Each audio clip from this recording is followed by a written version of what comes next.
Think Switzerland is just about chocolate, watches, and mountains?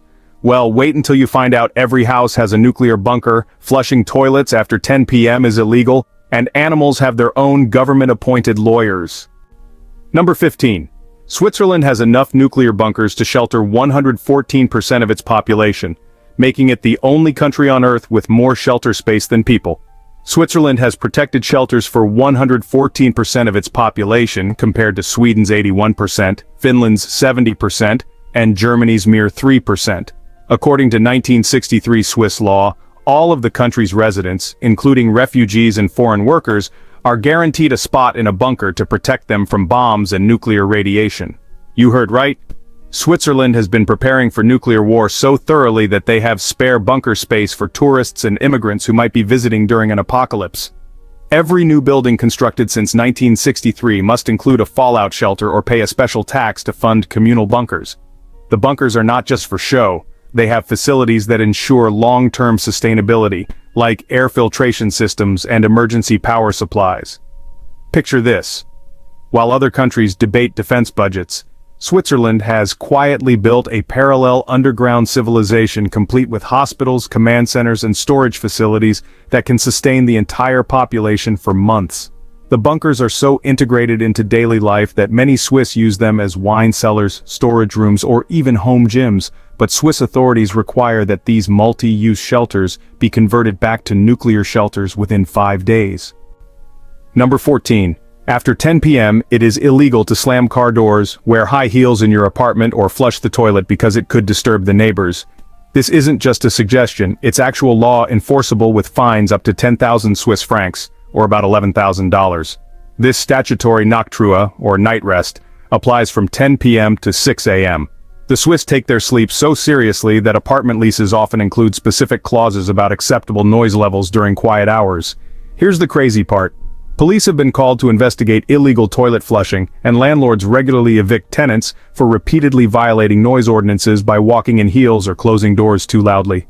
The law extends to everything from washing machines to vacuum cleaners, making Sunday cleaning completely illegal in most cantons.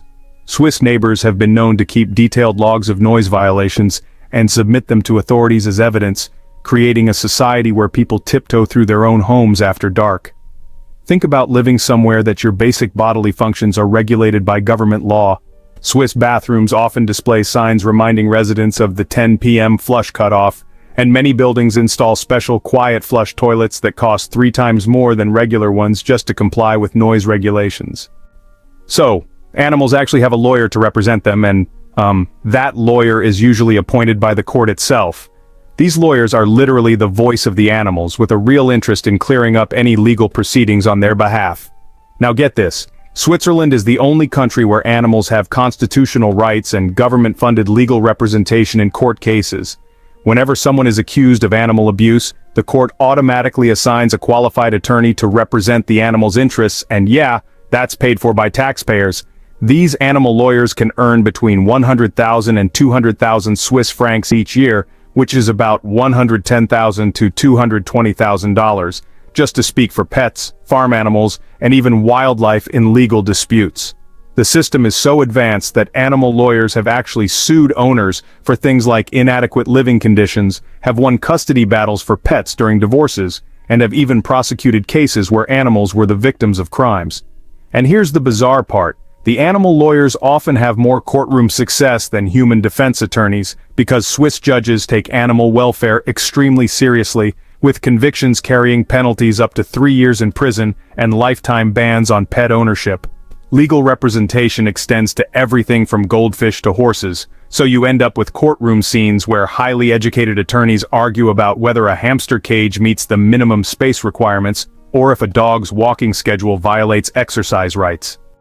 So, Switzerland has 4 official languages, but most citizens can't actually communicate with each other across language regions, which creates these invisible cultural barriers inside a country that's actually smaller than West Virginia.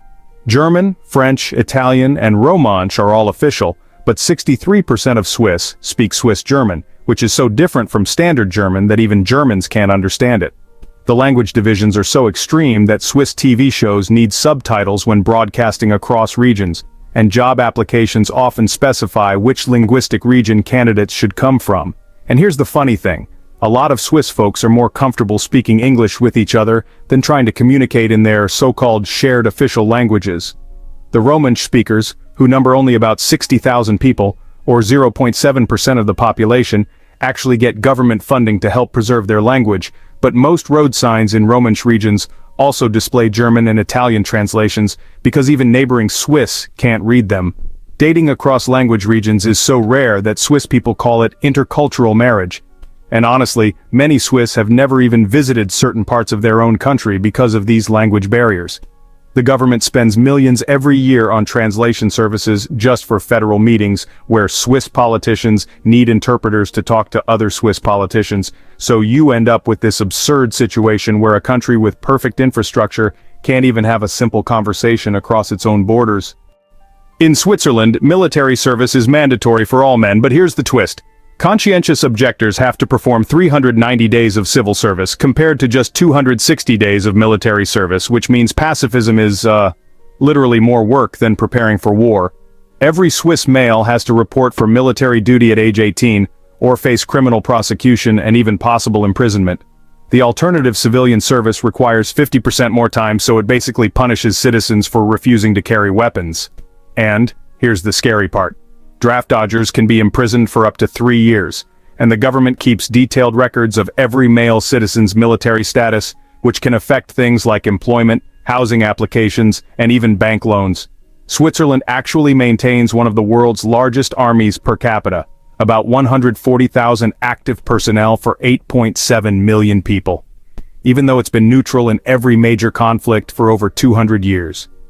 The military culture is so ingrained that Swiss men keep their assault rifles at home after service, making Switzerland one of the most heavily armed civilian populations anywhere.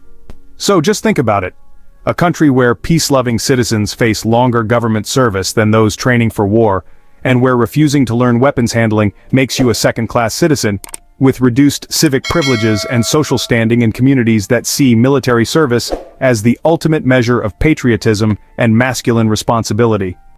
Switzerland's referendum system is honestly so extreme that citizens vote on everything from mosque minarets to executive salaries, creating this direct democracy where popular opinion can actually overrule constitutional rights and even international law. Swiss citizens vote 4 times a year on federal issues, plus countless local referendums, making them pretty much the most vote-fatigued population on the planet. The referendum system lets any group that collects 100,000 signatures force a national vote on almost any topic, which has led to votes on things like banning face coverings, limiting executive pay to 12 times the lowest worker's salary, or even whether to build nuclear power plants. And here's the disturbing part. Referendum results are legally binding, no matter if they violate international treaties or constitutional principles, which forces the government to sometimes implement discriminatory policies that courts in other countries would just overturn as unconstitutional. The 2009 minaret ban passed with 57.5% support, even though it violated religious freedom guarantees. And the 2014 immigration quotas referendum passed even though it conflicted with EU agreements, creating legal chaos that took years to sort out. Swiss voters have rejected proposals for longer vacations, shorter work weeks, and guaranteed basic income, but have approved measures to deport foreign criminals and restrict asylum seekers, so you end up with a society where majority prejudice can legally override minority rights. The referendum addiction means that even simple policy changes require months of campaigning and millions in government expenses, making Switzerland one of the most expensive democracies to run, while often producing outcomes that international observers criticize as, well, mob rule disguised as direct democracy. Number 9. Switzerland has the world's most expensive cost of living, where, honestly, a basic McDonald's meal costs $15, a movie ticket sets you back $20, and a simple haircut can run you $80, making it pretty much financially impossible for most tourists to afford normal activities. A cup of coffee in Zurich averages $5.50, while that same coffee costs just $2 in neighboring Germany, and only $1.50 in Italy, creating a price bubble that honestly exists nowhere else on Earth. The high costs extend to everything. A one-bedroom apartment in Geneva averages $2,200 per month, grocery bills run $150 to $200 per week for just basic items, and a single train ticket across the country costs a whopping $120.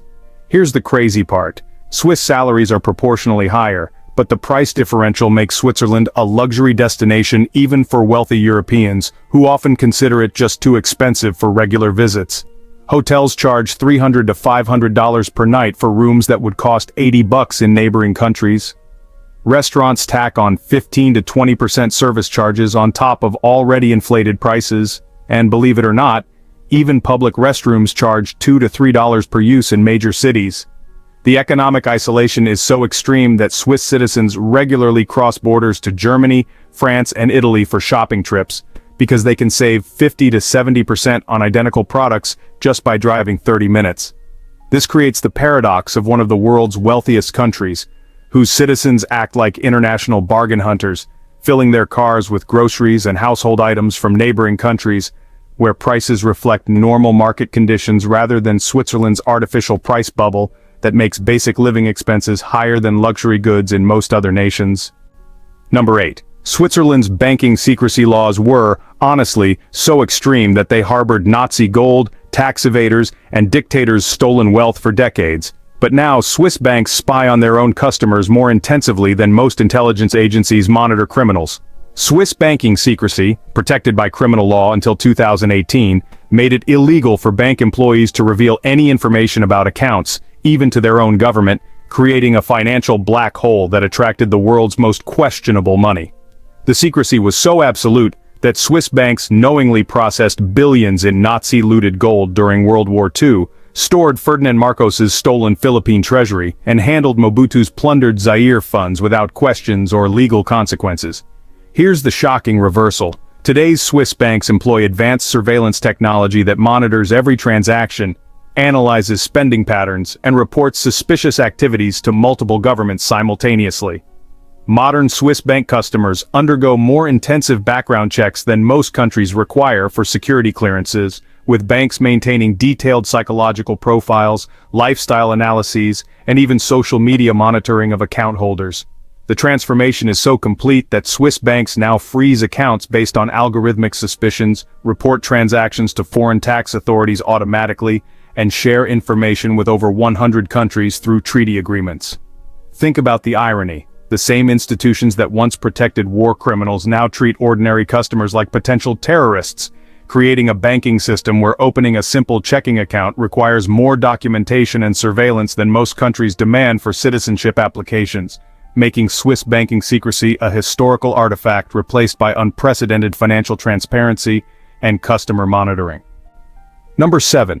Switzerland's obsession with punctuality is so extreme that public transportation runs with 99.3% on-time performance, and being 3 minutes late to social events is considered deeply offensive, creating a society where time anxiety really dominates daily life.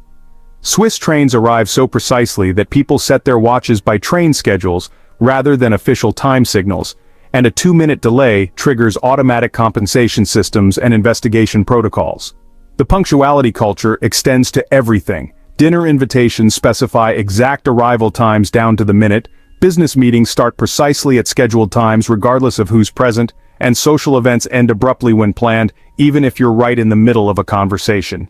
Here's the funny part. Swiss people become genuinely distressed when visiting other countries where 5 minutes late is considered on time, often arriving at international meetings 15 to 20 minutes early and waiting anxiously, just wondering if something terrible happened to their delayed colleagues. The time obsession creates social pressure so intense that many Swiss carry multiple timepieces and check them obsessively throughout the day, plan bathroom breaks into their schedules, and feel genuine guilt when traffic or weather makes them even slightly late. Dating becomes complicated because Swiss singles often reject romantic partners who don't share their temporal precision, leading to relationships that feel more like military operations than romantic partnerships. The economic impact is enormous. Swiss productivity is legendary, partly because workers spend zero time waiting for colleagues, but the psychological cost includes one of the world's highest rates of anxiety disorders and stress-related illness, creating a society that achieves maximum efficiency at the expense of human spontaneity and relaxation. Number 6. Switzerland's cheese regulations are so detailed that there are government inspectors whose only job is ensuring Gruyere has the correct number and size of holes, with violations carrying fines up to $40,000 and potential imprisonment for cheese fraud. The Appellation d'Origine Contrôlée, or AOC system, governs 28 different Swiss cheeses, with rules that are honestly more complex than most countries' constitutions, specifying everything from cow breeds to aging temperatures to the exact bacterial cultures allowed in fermentation. Gruyere inspectors use special measuring tools to verify that holes are between 6 and 16 millimeters in diameter, properly distributed throughout the cheese, and created by the correct strain of Propionibacterium shermanii bacteria. Here's the bizarre part. Selling Swiss cheese with wrong-sized holes or incorrect texture can result in criminal prosecution for fraud, with repeat offenders facing up to 5 years in prison and lifetime bans from cheese production. The government employs over 200 full-time cheese inspectors who taste, measure, and chemically analyze thousands of wheels annually, maintaining quality standards so strict that only 60% of submitted cheeses pass certification on first inspection. Just think about living in a country where cheese holes are a matter of national security. Swiss cheesemakers must document every step of production, submit to unannounced inspections, and maintain detailed records of bacterial cultures, cow feeding schedules, and storage temperatures that would make pharmaceutical companies envious. The cheese police have authority to seize entire production runs, close facilities for violations, and conduct criminal investigations into suspected cheese counterfeiting, making Switzerland possibly the only country where dairy fraud is treated as seriously as bank robbery. Number 5. Switzerland's housing market operates on a bizarre approval system where landlords legally discriminate based on nationality, personality tests, and lifestyle choices, making it easier to get a Swiss passport than rent an apartment in major cities. Rental applications require personal references from previous landlords, character testimonials from employers, credit reports from multiple banks, and often psychological evaluations to determine cultural fit with existing tenants. Landlords openly advertise preferences for Swiss nationals, only no foreigners or German speakers preferred, with discrimination that would be illegal in most countries, but is standard practice in Switzerland. Here's the shocking part. Many rental applications include questions about musical instruments, pet ownership, cooking habits, and social lifestyle that allow landlords to reject applicants for being too loud, too social, or having incompatible living styles. The housing shortage is so severe that average rent-seeking periods extend 6 to 12 months, with applicants submitting 50 to 100 applications before finding acceptance, often requiring full financial disclosure including tax returns, bank statements, and employment contracts just to view properties. Foreign residents report paying nationality premiums of 20 to 30% above advertised rents, with landlords openly charging extra for non-Swiss tenants who they consider higher risk, despite identical financial qualifications. The system creates housing apartheid where Swiss citizens compete in a normal market, while foreigners, regardless of income or professional status, face systematic exclusion that forces them into expensive temporary housing or shared accommodations, making long-term settlement nearly impossible for many qualified residents who contribute significantly to Switzerland's economy but remain housing second-class citizens throughout their residency. Number 4. Switzerland's military has a secret network of hidden fortresses, camouflaged bunkers, and underground facilities so extensive that even Swiss citizens don't know the full scope of their country's defensive capabilities, creating a shadow military infrastructure that honestly rivals science fiction. The Swiss military operates over 20,000 underground facilities, including hidden artillery positions disguised as barns, fake rocks containing anti-aircraft missiles, and camouflage bunkers built into highway overpasses and railway tunnels. Many of these installations are so well concealed that locals walk past them daily without knowing they exist. Fake chalets contain radar installations, artificial boulders hide observation posts, and ordinary-looking buildings conceal massive ammunition depots. Here's the crazy part. The military maintains stay-behind networks with secret weapons caches and communication systems designed to continue resistance even if the government falls, creating a parallel military organization that operates independently of official command structures. Some facilities remain classified decades after construction, with locations known only to specific military units and access through hidden entrances that appear to be utility maintenance covers or private property gates. The defensive network is so comprehensive that Switzerland could theoretically continue fighting for months using only hidden resources, with underground factories, fuel depots, and command centers spread throughout the country in locations that would surprise even long-time residents. Just think about living in a country where your peaceful mountain hike might take you past concealed missile launchers, and that picturesque alpine meadow might be a disguised helicopter landing pad designed to emerge from underground hangars during wartime, creating a militarized landscape hidden beneath Switzerland's postcard-perfect exterior. Number 3. Switzerland's direct democracy system allows citizens to override any government decision through referendums. But honestly, the process is so complex and expensive that wealthy interest groups can basically buy policy outcomes, creating a system where money determines law even more directly than in those lobbying-based democracies. Organizing a national referendum actually requires collecting 100,000 signatures within 18 months, and that typically costs somewhere between 500,000 and 2 million Swiss francs, so that's around $550,000 to $2.2 million, just for signature collection, legal fees, and administrative costs before any campaigning even begins. During the campaign period, there's unlimited spending with no disclosure requirements, which means corporations and wealthy individuals can secretly fund referendum campaigns, while outspending grassroots organizations by ratios of 100 to 1 or more. Here's the disturbing part. Referendum results are legally binding and can't be overturned by courts, so well-funded campaigns can literally purchase constitutional amendments and override fundamental rights just by manipulating the majority vote.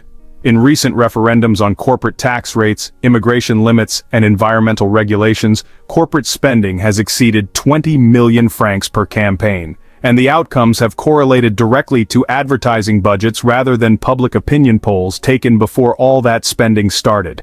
This system creates a feedback loop where successful referendum investors see immediate returns on their political spending. Corporations that fund tax reduction referendums end up saving millions every year, while environmental groups who just don't have those kinds of resources consistently lose even when their causes have popular support. So, just think about a democracy where constitutional rights depend on which side has better financing, and where foreign corporations can influence Swiss law by funding referendum campaigns through Swiss subsidiaries, making Switzerland's so-called pure democracy actually a sophisticated system for converting economic power directly into legal authority.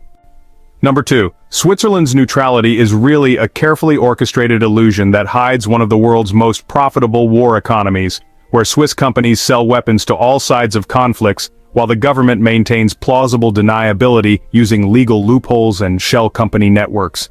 Switzerland exports over 900 million Swiss francs, about $1 billion worth of weapons every year to countries like Saudi Arabia, Egypt, and others that are actually involved in active conflicts, all while officially maintaining strict neutrality and arms export restrictions.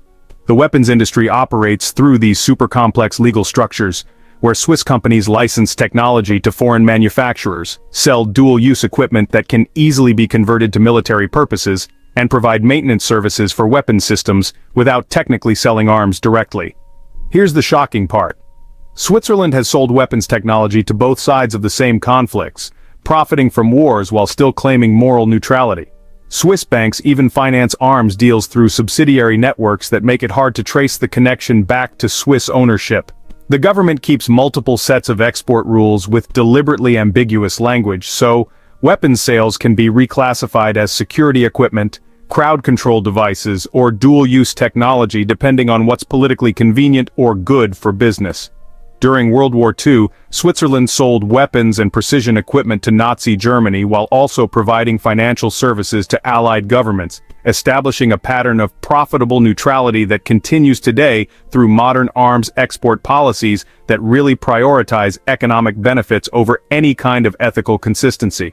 The hypocrisy goes even further. Switzerland hosts international peace conferences and humanitarian organizations, while at the same time running one of Europe's most sophisticated weapons export industries, creating a country that builds its reputation on peace, while making a lot of money from global warfare, through carefully maintained legal and financial structures designed to protect both profit margins and their moral image. Number 1. Switzerland actually operates a secret government program that can monitor, control, or shut down any electronic device in the country within minutes. I'm talking smartphones, cars, internet connections, even banking systems. giving the state surveillance and control powers that go way beyond most authoritarian regimes, all while maintaining this public image of privacy and freedom. The Federal Intelligence Service, or NDB, runs the Strategic Intelligence System, which can access any digital device connected to Swiss networks, including encrypted communications, private banking transactions, and personal data stored on phones or computers, without warrants or legal oversight, as long as it's deemed related to national security. Swiss telecommunications companies are legally required to build backdoors into all their network equipment, which lets the government access any communication, location data, or internet activity in real time, even while publicly marketing Switzerland as a privacy haven for international clients. Here's the terrifying part. The system includes kill switches for critical infrastructure, so the government can disable power grids, transportation systems, banking networks, and communications across the whole country instantly, giving them control capabilities that are honestly greater than most military dictatorships. The surveillance network even extends to foreign visitors and residents. Tourist phones get automatically scanned for data when they connect to Swiss cell towers, and international banking clients have their communications monitored, even though Switzerland advertises banking privacy and security. This creates the ultimate paradox. Switzerland markets itself as a sanctuary for privacy, banking secrecy, and individual freedom, while actually running one of the world's most comprehensive domestic surveillance states, where every digital interaction is potentially monitored and every electronic device can be controlled or disabled by government command. So, in reality, Swiss privacy protection is a carefully maintained marketing myth that hides unprecedented state control over citizens' digital lives. So we've just discovered Switzerland's most shocking secrets that prove this picture-perfect nation operates by rules that would make Orwell's 1984 seem like amateur hour. Which one shocked you the most? The total digital surveillance, the weapons-dealing neutral country, or the fact that cheese holes are a criminal matter? Subscribe for next week's deep dive into Luxembourg, where banking secrecy meets EU politics in ways that will blow your mind.